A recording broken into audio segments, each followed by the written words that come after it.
I know it is not so easy to understand the concept of science in one go. So that's why I wanted to do one more video, but with a different scenario. The scenario being a ball thrown upwards like that. So what I've done is, I've shown you the figure over here of how the position of the ball thrown upwards is going to change with respect to time. As you can see, I've defined the upward direction to be positive over here, and 0 being the point from which the ball is leaving my hand.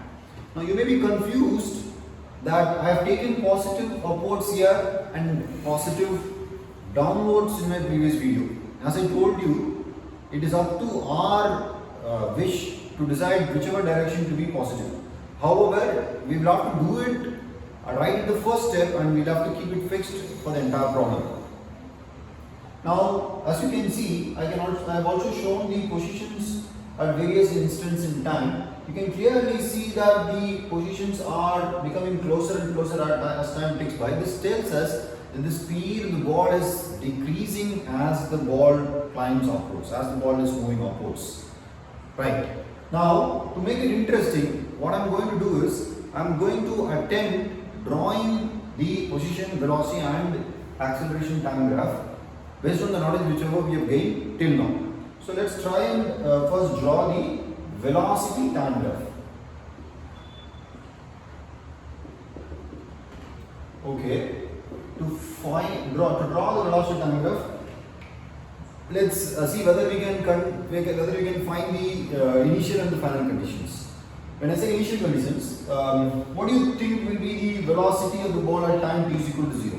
If you tell me that the velocity is going to be 0, you are wrong. If it is 0, you just see it. If it is 0, the ball will never leave my hand. So it has to be non-zero, definitely. Now, that's magnitude. How about direction? Now the ball is moving upwards, which means the change in position is positive, which means the velocity is also positive. So which means the velocity is non-zero and positive. So I'm going to show that using a cross here. How about when the ball reaches the top? When the ball reaches the top, we know for sure the ball is coming to a halt, which means the velocity at that position is 0. So this is how the two boundary points, or the two extreme points are going to vector. How about the velocity at all other points? As I just told you, the positions are getting close to one another, which means the change in position, the size of the change in position is actually decreasing. Please remember, the change in position is still positive, but the size of the change in position is decreasing, which means the velocity is positive, however, the magnitude of velocity is decreasing. So, which means it is actually decreasing like this, right? And it becomes 0 at some point in time. So, that's how we draw the velocity time graph. Now, let's go on to discuss about acceleration time graph. So, how is the acceleration time graph going to look like? So this is t in seconds, acceleration, meter per second square, right? Now, acceleration is defined as change in velocity divided by time taken. So, first let's discuss about the sign of acceleration, which is nothing but the sign of change in velocity. Now, we clearly see that the velocity is decreasing in size, which means the change in velocity has to be negative with respect to time, which means the acceleration should also be negative with respect to time. Now that's sign. How about magnitude? We know that the gradient of velocity time graph gives you acceleration, which means acceleration is constant here. So acceleration should look like this. But it is very important to know the fact that the velocity is positive at all instants in time. However, change in velocity is not. Change in velocity is rather negative here. Two different things. Now let's do the final thing, which is the position time graph. So we have SI meters here. Now to find out the position time graph, let's look at the velocity time graph, because we know that the gradient of position time graph gives us velocity time graph.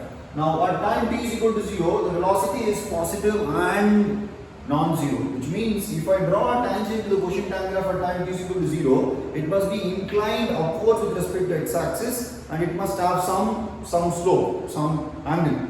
So which means the graph should look like this. Correct?